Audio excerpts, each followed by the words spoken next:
নমস্কার বন্ধুরা, আজ আমি বানাচ্ছি শাহি বাটার পনির। স্বাগত আপনাদের AR কিচেন অ্যান্ড পার্সোনাল ব্লগে। চলুন রেসিপিটা শুরু করছি। আমি 200 গ্রামের মতো পনির নিয়েছি, এটাকে পিস পিস করে কেটে নিয়েছি। তারপরে ওই পনিরটা আমি গরম তেলে ভালো করে লাল লাল করে ভেজে তুলে নেব।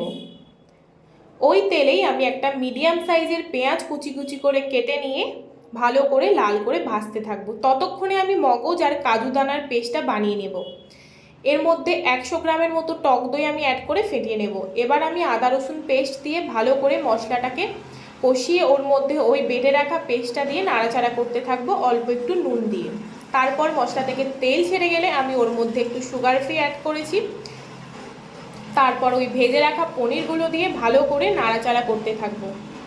এবার একটু গরম জল দিয়ে দেব। ফুটে গেলে ওর মধ্যে বাটার আর গরম মশলা দিয়ে সার্ভ করব। ধন্যবাদ বন্ধুরা।